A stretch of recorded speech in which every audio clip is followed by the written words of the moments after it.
The Elder Scrolls, The Witcher, Fallout, Elden Ring. National Basketball Association. Listen, we're going to start a dialogue. NBA 2K25 is not a basketball game. It is a role-playing game, a full-blown RPG, more like an MMORPG. You feel this energy, right? It's crazy, everyone on the same page. Definitely one of the MMORPGs of all time. Like, just think about it. It's open world, there's quests you can grind away at for not very good loot. You make your own character with lots of customization. Why so serious?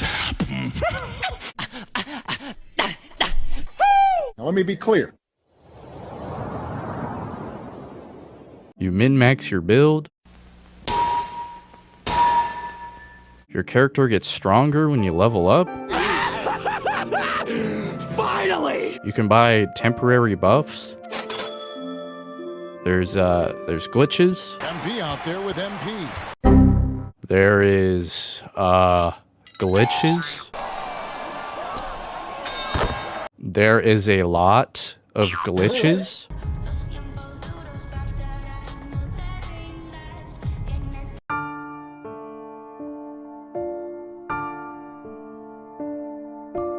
There's paywalls. Merry Christmas!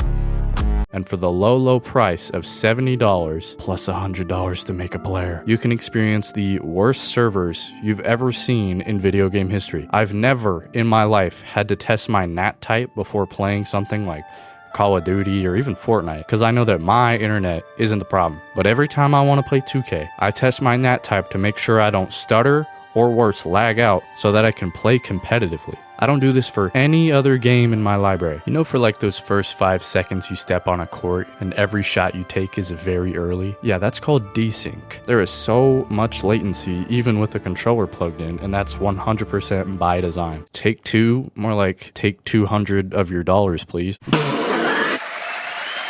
But I get it. It's the only basketball game on the market right now. We ballin' no matter what the cost. Sometimes we just want to boot up 2K, pop open a bottle of wine, take our clothes off, and shoot around with LeBron for hours. If that doesn't tell you that 2K is an RPG, I don't really know what will. And do y'all remember in 2K23 when you could start a rap career? Yeah, don't argue with me on this one. But not only are the business practices bad, and the servers bad, but most of the players are bad too. Skill-based matchmaking in this game is about as noticeable as a fart in the poop factory. You will consistently get matched up with players who don't know ball. Dear basketball, from the moment I started rolling my dad's tube socks and shooting imaginary game-winning shots in the Great Western Forum. You got Big sitting in the paint on defense while their man just shoots wide open threes. Congrats, bro. You got 5 rebounds while your man scored 15. We got point guards who set screens. You're 150 pounds. You don't even have bronze brick wall. Get the fuck away from me. And then you have the typical two-way shot chucking machine who goes 3 for 10. Some of y'all's shot selection is fucking mind-blowing. Skill-based matchmaking, my ass. Hey, what the fuck? Stick drift! I swear, y'all do not have any sense of awareness. Like, forget the meta, just play basketball for like 5 real-life seconds and stop helping the point guard with a 95 ball handle get open for a 3. Steph Curry has single-handedly ruined 2K for generations. He's still the GOAT, though. But seriously, why does the fastest person on the court with Hall of Fame dribbling badges need a screen from the big? That is some serious ass backwards logic. If you can't ISO and get to your spots with that high of a ball handle, delete your build, bro. And I'm sorry, but 2K players have the worst fucking usernames on the planet. Here we got Humongous Richard and TK Got Meat. Don't forget Throb Johnson 519. What about Myers Off Perks and Perk Lord 24/7? You gon' have to double me. Clever. Celtics. And last but not least, we got Stank.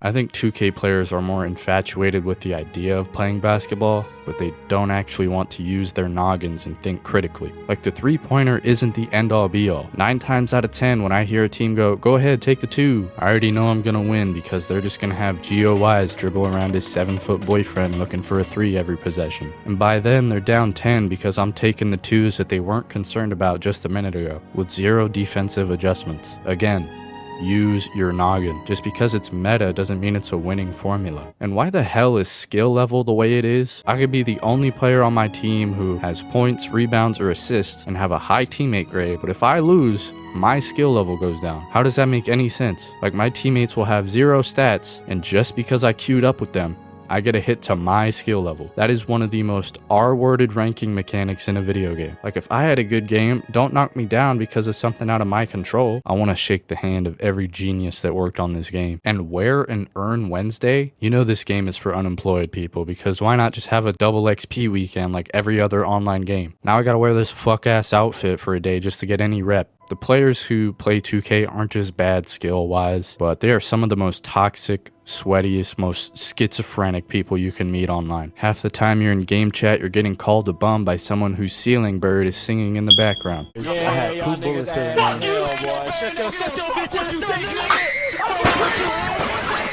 Oh, you're a fucking bum, bro. I'm employed. I have a job. I don't think I've ever been threatened to be booted offline more than playing 2K. Someone the other day said he'd break my face open because I called him a baby. This is a rated E video game. Go find your father figure. My all-time favorite thing to hear is when your teammate goes, "Man, y'all got this." Like, dude, we missed one open look to you and you want to throw the game? They act like they can never ever get wide open ever again.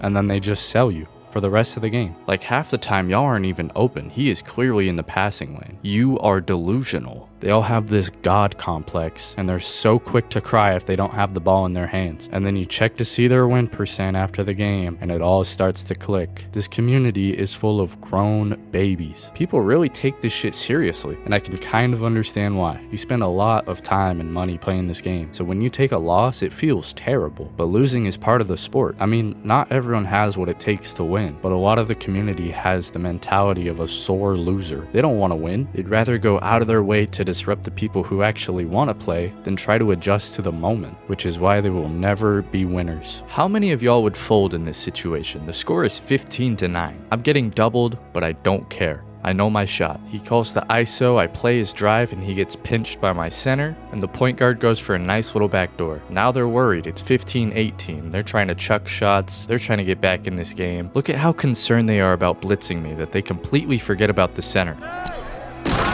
And we come away with a win. They only needed 2 possessions to beat us, but I know 70% of y'all would have just given up.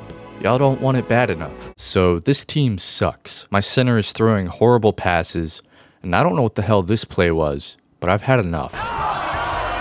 I already have most of our points, and I do not trust these guys to do anything worthwhile with the ball. I don't care about scoring, I just want to win. This guy goes, "If you do some dumb shit like that again, I will sell you." Look at the scoreboard, bro, you have already sold. He wants to do a 1v1 after the game, and I don't usually want to entertain these kinds of people because I have nothing to prove to you, but sometimes you gotta know when to shut up. He gives himself ball first in his own court, and I let him score the first possession. It's not really gonna matter. He's taller, so he'll snag all the rebounds over me. The only time the possessions change is if I miss, but he'll rely on that way too heavily. I don't really do anything too crazy. He just plays my drive praying that I miss so that he can shoot over me, which is blasphemous. By the second possession, I could tell he's just gonna be so out of position for anything I throw at him. Like, look at this. You're gonna talk trash and then let me do that to you in your own court? I'm missing some shots here and there, so he's able to get the rebound and shoot over me. But look, I start clamping his shit. I contest this shot, I get the rebound. Like, again, I'm not doing anything too crazy. He just can't guard me. And he lets me get takeover, so the game's over. Once you see my feet catch fire, just know that the demons have already came inside of me.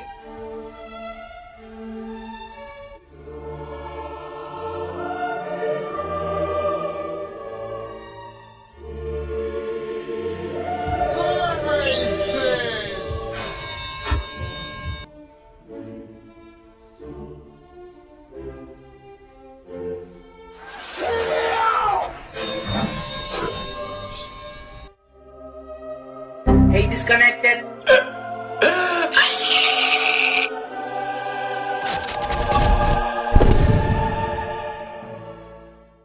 So I bump into him again in the theater, and he's just getting in my way, not playing defense, just being generally terrible. So I asked him what happened with that 1v1, where did he go? And he for some reason had zero recollection of this 1v1 ever happening. I guess what I'm trying to say is don't go too crazy with the shit talking because you will embarrass yourself. 2K is a community that absolutely cannot be reasoned with. Everyone desperately believes that they're right, but again, naturally, not everyone has what it takes to come out on top. But it is just a video game.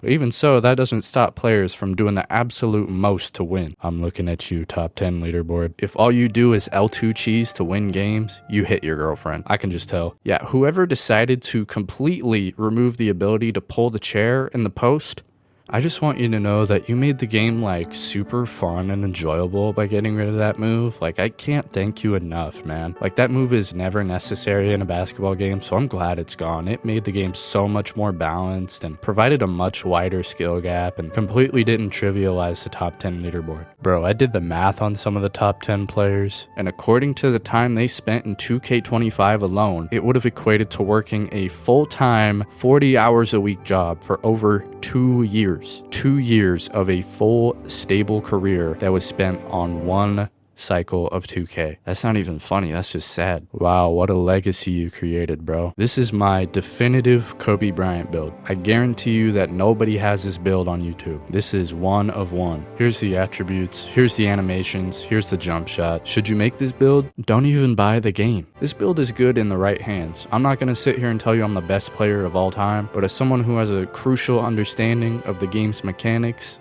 I know what I'm doing. I'm decent. This is a really solid build that makes you feel like a true phone booth scorer. You can post up pretty much anybody, shoot anywhere you want, play some really solid defense, but it all really comes down to... Holy shit, is that Kobe Bryant? Kobe, I'm a big fan. Kobe, look, it's me. No, Kobe, don't get in that helicopter. Do not get in that helicopter, Kobe. Watch where you're going, bro. Kobe, watch where you're going. There goes my hero. Watch him as he goes. Anywho, this build depends on how good you are on the sticks. I made 2 different versions of this build, one of which had more strength, but it's all about what flavor of the bean you prefer. Damn, I messed up. We gotta go ball, man. The clips I'm showing here are a mix of both builds because they play super similar, but I do believe that this one is the truth. 75 speed with ball is perfect for me. You don't need SGA dribble style. Don't listen to any 2K YouTubers that get paid to tell you that your build is shit. Because Zion dribble style is plenty in the right hands. Just get good at the game. Stop using high attributes as a crutch. With a 93 midi, I can shoot better than point guards with a 99 3 ball. And 93 driving dunk is kinda broken. I've been making some bullshit with gold posterizer. Like, it doesn't matter who's down there in the paint. The jam ain't fucking stopping.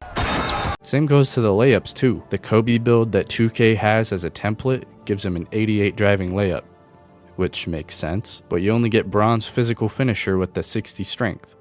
Not a good use of attributes. So I just went to a 70 layup, but don't sleep on it. I end up making some crazy stupid lays with this build. Don't sleep on the rebounding either. I find myself grabbing boards that genuinely piss people off. The 75 pass act shouldn't be overlooked either. Look at some of these dots.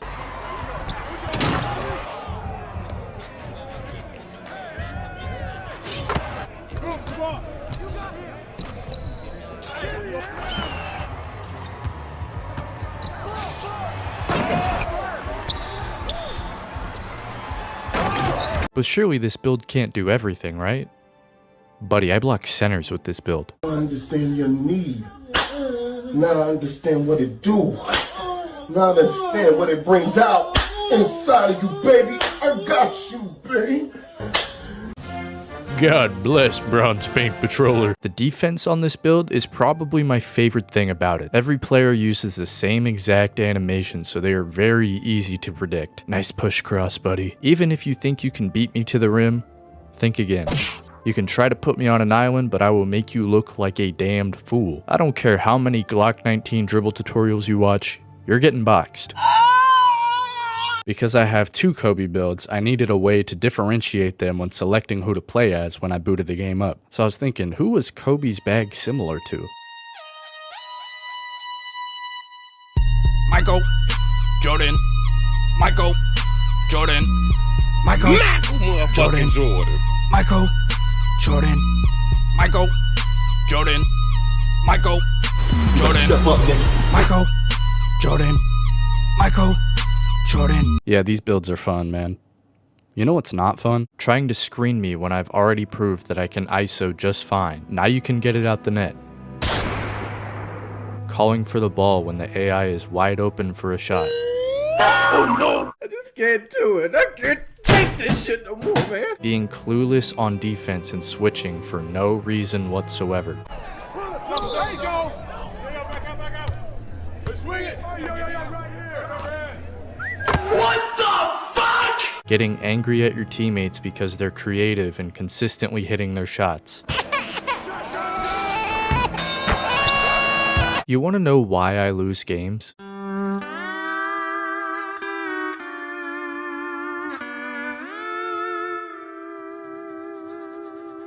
Listen, at the end of the day, I had some fun playing 2K. Not all the time, maybe like 30% of the time, but it was still kind of fun. This game's fun factor is kind of like a reverse bell curve. It's fun in the beginning, then it's really dreadful in the middle, then you finally come to understand the game and start having fun again. What sucks is that once you have the game's mechanics completely figured out, the next one's ready to pre-order. All of that time you spent in the lab, all of that VC you spent, is now worthless. And honestly, I don't want to start all over again next year. This game is 150 gigabytes. It is genuine bloatware. And that size is just going to get bigger and bigger every year because they just tack on 20 more gigabytes of basically patches and roster updates and then wipe your progress and sell it to you as a brand new experience. They don't care. They just want your money. They want you so addicted to their formula that you'll overlook all of the glaring anti-consumer practices they have in place. What happened to the game I love? Have some free will. I think my last straw with this series was with 2K support. So I bought this Caitlin Clark hoodie in the NBA store, and it was clearly bugged out. So it was previewing only one hoodie out of the 16 hoodies that were available, and I figured that's probably just a glitch. If I just buy the one that I want, it'll pop up. But I was dead wrong. All 16 hoodies, no matter what you purchased, ended up just being the one hoodie. So I sent a video to 2K support showing that the game was bugged. And this is what they got back to me with. Thanks for reaching out to 2K support. 2K Yerland here at your service. I understand how concerned you feel about the game not giving you access to all the variants of the round 21 oversized hoodies. And I assure you, we always want to provide the best service possible to all of our players. However, after checking your video, I can confirm that this is intended, and I won't be able to make a reimbursement for the hoodie you had purchased. Oh yeah, by the way, I asked for my VC back. Even so, I can see how much this affects your game experience, and I have added 35,000 VC as a gift to your account for your continuous support and enjoyment of the game. Please let me know if you have any questions or concerns with our game, and I will gladly provide any assistance needed. Thanks for your patience and cooperation. Regards, 2K Yerland. This shit pissed me off, so I sent him another email. Dear 2K Yerland, the video clearly shows that the displaying of the clothing is not working as intended. I appreciate the fast response from your team, albeit with a typo, but the issue still stands. Anytime you highlight a clothing item in the store, it will preview said clothing item. In this particular instance, it's not doing that. Therefore, any selection I made to the 16 provided hoodies would only result in the one hoodie that's properly being previewed. I appreciate the incentive of providing 35,000 VC, but you couldn't be more wrong by telling me that this is intended. A couple weeks after I sent that email, I saw that the only hoodie that was working was the only available one in the store, meaning they gutted the other 15 hoodies from the game. And then I went to my appearance and I pressed on the hoodie that I used to have, and it gave me a fucking brown shirt. As intended, bro? Bro, you can crash the game without fail, and I'm gonna show you how. Go purchase anything from any store, wear it out of the store, and then very quickly go to your appearance. And the game will dashboard every single time. This has been in the game since launch, by the way. Like, never mind all the money I spent on this game, I can't even get the fucking hoodie I want. And then they make the game free for PlayStation users, and get this, they make cap breakers. You know, the one thing you fucking grind for in this game, free of fucking charge in Season 7. New users got 6 cap breakers for hitting level 40 that season, which is such a fucking slap in the balls for every player who wasted their time this year. I spent so much money and time grinding this game, I fucking slaved. As I get older, I realize how much of a waste of time this franchise really is. Like last year in 2K24, with Kobe on the cover, mind you, they introduced badge regression for the first time, as well as a season fucking pass. This is already a $70 game. You want to keep your badges from going down to bronze? Your hard-earned money, please. And then in 25, they add cap breakers. And guess what? The only way to get them is to spend your life on the game or cough up your money. Oh yeah, and get ready to learn rhythm shooting, buddy. You guys not see the pattern here?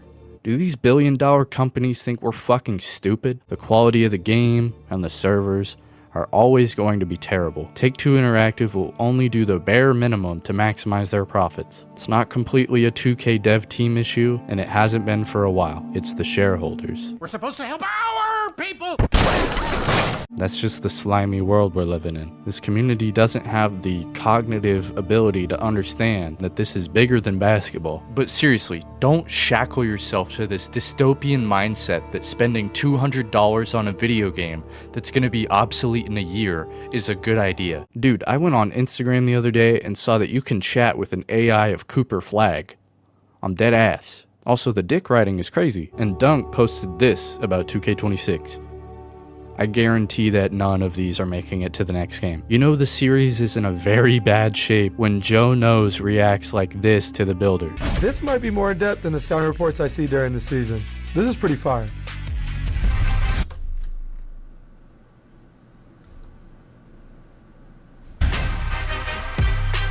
Joe Knows, the LeBron James of 2K. And 2K Lab fell off so hard, bruh. All year, all they did was promote their services, recommend really shitty builds, and tested like 5 badges. They got so lazy. That's why I think I gotta retire from 2K. Things are only gonna get worse from here, and I don't want any part of it. The return on investment is criminally low playing this game, especially if I'm just playing the game solo. If I had a friend group that played consistently, we'd look like the 2016 Warriors. But who knows? EA just revealed that an NCAA game is in the works. And Battlefield 6, although it's confirmed that it will have a battle pass, still looks promising. Maybe EA might end up looking like the good guys in all of this. But until then, I'm gonna play games that were made with polish and effort that I only have to pay for once. But where else am I supposed to get a basketball video game experience? Bro, go outside.